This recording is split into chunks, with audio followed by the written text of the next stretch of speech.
Hai, selamat datang kembali di Movecap. Hari ini, saya akan menjelaskan film action Amerika yang berjudul Passenger 57. Disclaimer, video ini mengandung spoiler. Charles adalah teroris Inggris yang terkenal melakukan berbagai pengeboman, pembunuhan dan kejahatan keji lainnya. Namun, dia tidak pernah ditangkap. Charles juga seorang seniman pelarian yang menggunakan kekuatan dan tipu dayanya untuk menghindari polisi. Di adegan pertama, kita melihatnya di ruang operasi dengan beberapa dokter yang mengelilinginya. Charles akan menjalani operasi untuk mengubah total wajahnya. Ini adalah kali ke-10 dia melakukannya. Saat dokter menanyakan apakah dia membutuhkan anestesi untuk menahan rasa sakit, Charles pun menolak dan mengatakan bahwa dia suka dengan rasa sakit. Dia ingin menjalani operasi dalam keadaan sadar sepenuhnya. Sementara itu, beberapa polisi berkumpul di luar gedung. Seseorang telah memberitahu mereka tentang keberadaannya dan mereka di sini untuk menyerbu ruang operasi dan akhirnya mereka menangkapnya. Namun, sebelum mereka memulai misi, kepala polisi memperingatkan semua orang bahwa Charles adalah pembunuh berbahaya yang mampu membunuh beberapa orang dengan seorang diri. Lalu, mereka perlahan menuju ke lantai 13, tempat operasi akan dilakukan. Namun sialnya, Charles sangat siap. Begitu polisi memasuki ruangan, dia pun menghabisi dokter dan menghindari serangkaian peluru. Lalu, dia berlari melewati koridor. Dia kemudian menghancurkan jendela kaca dan melompat keluar dari gedung. Meski dia jatuh bebas dari lantai 13, dia mendarat dengan sempurna tanpa cedera. Ia bahkan mampu berlari dengan kecepatan penuh, seolah-olah melompat dari gedung adalah keahliannya. Namun, tidak peduli seberapa cepat dia berlari, polisi memiliki mobil dan mereka akhirnya mengepungnya. Charles Wren yang terkenal kejam pun akhirnya tertangkap setelah 15 tahun sulit ditangkap. Adegan kemudian beralih ke pesawat terbang, di mana seorang pramugari yang cantik yaitu Martha sedang memeriksa penumpang satu persatu. Segalanya tampak berjalan lancar, sampai ketika seorang pria yang tampak teduh mengeluarkan sebuah pisau dan menyandranya. Dia mengancam akan membunuhnya jika permintaannya tidak dipenuhi. Martha pun dengan santai menendang kakinya. Itu memberikan cukup waktu kepada penumpang di dekatnya untuk mengambil pisau darinya. Setelah itu, semua orang mulai bertepuk tangan dan akhirnya terungkap bahwa semuanya hanyalah sesi latihan untuk melatih pramugari dalam pertahanan diri. Pria berpenampilan teduh itu adalah John Carter, seorang prajurit dan juga pensiunan agen dinas rahasia yang dikenal karena pendiriannya yang tegas dalam kejahatan tingkat tinggi. Setelah beberapa saat, seorang manajer pesawat Sly Delvisio datang dan membawa John pergi. Sepertinya, keduanya adalah teman baik. Sly memintanya untuk kembali berbisnis dan melayani negara sekali lagi. Namun, John pun menolak. Dia menyebutkan bahwa dia tidak ingin mempertaruhkan nyawanya untuk orang lain. Namun, Sly menawarinya pekerjaan sebagai kepala unit kontraterorisme di Atlantic International Airlines. John pun langsung berpikir sejenak dan akhirnya menerima itu saat tahu bahwa dia hanya bekerja 2 kali sebulan. Di tempat lain, Charles pun diantar ke selnya, tempat pengacaranya menunggunya dan menyatakan bahwa polisi berencana untuk membawanya ke California dan mengeksekusinya di sebuah kursi. Satu-satunya cara untuk menghindari itu adalah jika Charles mengaku gila. Sayangnya, teroris terkenal itu tidak menerima sarannya dan dia memukul pengacara itu ke meja, mengatakan bahwa saya tidak gila. Di adegan berikutnya, kita melihat John sedang bermeditasi sambil mengenang masa lalunya. Alur kembali ke beberapa tahun yang lalu, di mana John dan mendiang istrinya sedang berbelanja di toko swalayan. Tiba-tiba, seorang merampok tiba di sana dan mencoba mencuri uang dari kasir. Sebagai pria yang berintegritas, John mencoba menghentikannya, tetapi perampok menyandra istrinya. Semua orang di toko mundur, namun perampok malah menembak wanita malang itu.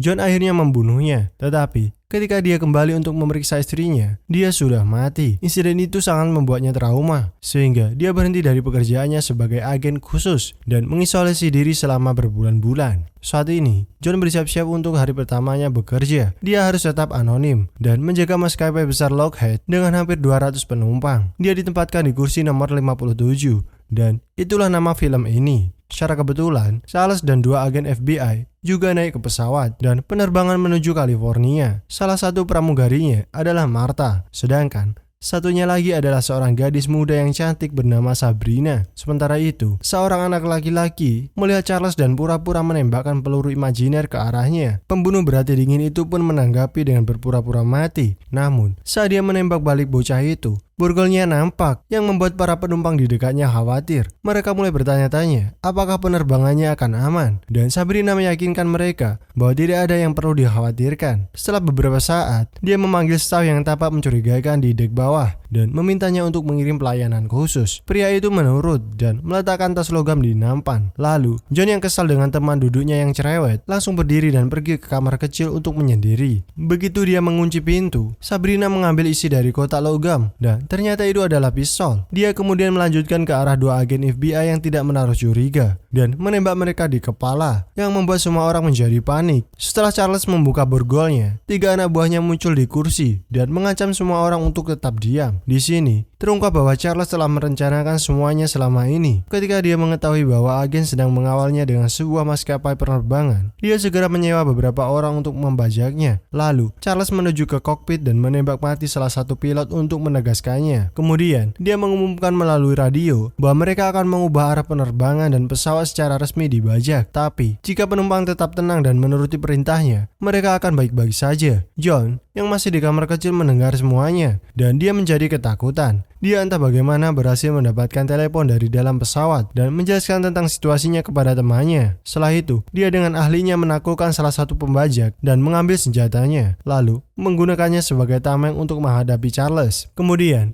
ia juga merebut Martha, menciptakan pertarungan sengit antara keduanya. Namun, Charles langsung melepaskan pramugari dan menembak seorang pria yang tidak bersalah untuk membuktikan kesemuanya. Dia kemudian melepaskan tembakan ke arah John, tetapi dia secara tidak sengaja membunuh salah satu anak buahnya. Dia memanfaatkan keributan itu. Lalu, John dan Martha kabur dari sana, kemudian memasuki lift dan turun sampai ke ruang kargo. Di sana, mereka bertemu dengan pria yang tampak mencurigakan tadi dan menanyakan apakah dia mengetahui sesuatu tentang para berandalan itu. Pria itu berpura-pura terkejut, tetapi pada saat yang tepat, dia mengeluarkan pisau dan mencoba menyerang John. Mereka kemudian terlibat dalam duel maut dan pada akhirnya, dia berhasil melumpuhkan orang jahat itu dengan tendangan yang mengesankan. Setelah mengikatnya, Martha dan John menuju ke bagian avionik pesawat, di mana John mengusulkan agar mereka membuang semua bahan bakar dan memaksa untuk melakukan pendaratan darurat. Martha pun menantang ide tersebut, karena itu dapat mengakibatkan kerusakan. Namun, ketika John menjelaskan bahwa itu satu-satunya cara mereka, dia pun mengizinkannya. Setelah bahan bakar hampir kosong, keduanya menuju roda pendaratan, karena itu adalah tempat terbaik untuk melompat keluar dari pesawat tanpa mengalami banyak cedera. Alhasil, rencananya pun berhasil, dan ketika Charles mengetahui bahwa mereka kehabisan bahan bakar, dia meminta pilot untuk melakukan pendaratan darurat di bandara terdekat. Sementara itu, di markas Atlantik Internasional, Sly dan atasannya mengetahui bahwa pesawat yang dibajak sedang bersiap untuk mendarat di landasan kecil di Danau Louisiana, dan tanpa membuang waktu, Sly menaiki helikopter dan menuju ke lokasi. Di tempat lain, John dan Martha sedang menunggu pesawat mendarat sehingga mereka bisa melompat keluar. Beberapa saat kemudian, pesawat akhirnya berhenti, tetapi ketika keduanya hendak melompat, salah satu pembajak menyergap mereka dari belakang. John didorong keluar dari pesawat, sementara Martha disandra lagi. Dua polisi tiba di tempat kejadian dan langsung menangkap John, meskipun dia berupaya menjelaskan bahwa dia adalah kepala keamanan di pesawat. Saat dia dikawal pergi, Charles melakukan kontak dengan menara kontrol dan kepala serif, yaitu Mr. Biggs. Charles segera menjelaskan permintaannya bahwa pesawat perlu diisi bahan bakar dalam waktu 10 menit. Sebagai gantinya, dia berjanji akan membebaskan 100 penumpang. Saat serif menolak untuk menerima kesepakatan tersebut, Charles membunuh 5 penumpang untuk membuat mereka yakin. Ini membuat Tuan Biggs takut dan dia akhirnya memberi lampu hijau untuk mengisi bahan bakar pesawat. Setelah beberapa saat, John dibawa ke menara kontrol dan bahkan Mr. Biggs berpikir bahwa dia adalah salah satu orang jahat. Keraguannya akhirnya benar ketika Charles yang licik memanggilnya dan berbohong bahwa John adalah salah satu anak buahnya yang melarikan diri setelah mengkhianatinya. Mendengar ini, Mr. Biggs memerintahkan petugasnya untuk mengunci John di ruang bawah tanah, tetapi dia melawannya, mengambil sepeda motor polisi lalu menuju ke lapangan terbang.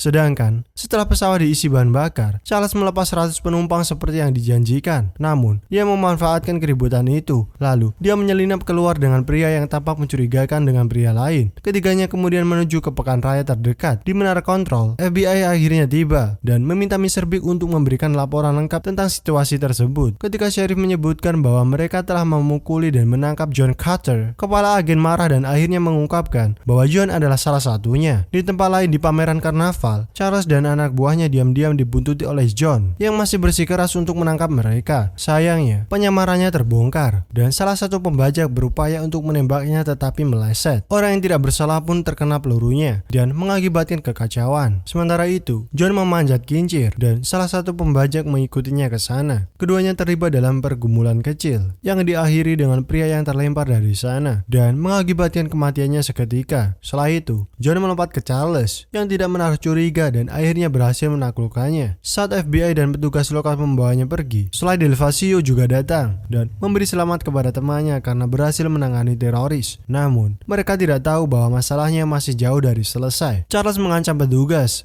bahwa jika dia tidak dibebaskan, anak buahnya di pesawat akan mulai membunuh penumpang satu persatu. John yang marah mencoba bernegosiasi dengannya, tetapi itu tidak berhasil. Jadi, karena tidak punya pilihan, FBI dan pejabat lainnya memutuskan untuk mengizinkan Charles kembali ke pesawat. Namun, mereka memiliki ide. Mereka akan mengerahkan penembak jitu di atas gedung terdekat. Dan segera setelah Charles dan pembajak lainnya terlihat, mereka akan ditembak mati. John diperintahkan untuk memimpin seluruh misi. Kemudian, dua agen FBI membawa Charles ke pesawat. Tetapi, saat mereka akan masuk, penembak jitu malah mulai menembak mereka. Ternyata, pria berpenampilan mencurigakan sebelumnya telah membunuh penembak itu. Dan sekarang dia telah menembak mati semua agen FBI. Segera, baku tembak antara pembajak dan agen terjadi dan mengakibatkan beberapa kematian. Termasuk pria yang tampak mencurigakan itu. Pesawat juga mulai menjauh, tetapi John tidak akan menyerah begitu saja. Dia bersama Sly masuk ke mobil Mr. Biggs dan memintanya untuk mengejar pesawat. Idenya adalah untuk memegang roda pendaratan yang dapat ditarik dan memasuki pesawat melalui itu. Meskipun aksi itu sangat berbahaya, itu sangat mudah bagi Tuan Carter. Dia dengan mudah menempel pada roda pendaratan seperti halnya roti dan mentega hariannya. Begitu masuk, dia pergi ke ruang kargo dan membunuh salah satu pembajak. Lalu, dia menyelinap ke Sabrina dari belakang dan menjatuhkannya. Sekarang, satu-satunya pembajak yang tersisa adalah Charles sendiri yang terkenal kejam. Sebelum menghadapinya, John menuju ke kokpit dan meminta penumpang untuk mengubah arah dan kembali ke danau. Pertarungan terakhir pun dimulai. Meskipun John adalah petarung yang sudah terlatih, Charles menyamai langkahnya demi langkah. Peluru nyasar dalam pertarungan mereka dan menghancurkan salah satu jendela dan menyebabkan hilangnya tekanan udara di dalam pesawat. Pintu utama juga diledakkan dan Martha yang berdiri tepat di sebelahnya dibiarkan menggantung demi nyawanya. Untungnya, John bertindak cepat dan membawa Charles ke dekat pintu keluar yang rusak. Keduanya kemudian bertukar pukulan terakhir dan pada akhirnya John menang dengan menendang teroris keluar dari pesawat dan pada akhirnya dia pun tewas dan kegilaannya pun selesai dan semua penumpang merayakannya dengan melakukan beberapa gerakan epik. John kemudian menghubungi atasannya di menara kontrol dan memberitahu mereka bahwa dia telah menjatuhkan Charles, membuat mereka semua bersukacita. Di adegan terakhir, pesawat akhirnya mendarat dan semua penumpang diantar ke tempat yang aman. John yang sudah muak dengan keributan itu bahkan tidak mau bersusah payah menghadapi wartawan dan hanya pergi dengan pacar barunya yaitu Martha. Film berakhir saat Sly berbicara dengan para reporter dan dengan bangga mengatakan bahwa dia bertanggung jawab atas seluruh operasi. Film selesai. Pastikan Anda sudah subscribe agar mendapatkan film menarik lainnya setiap hari dan terima kasih sudah menonton.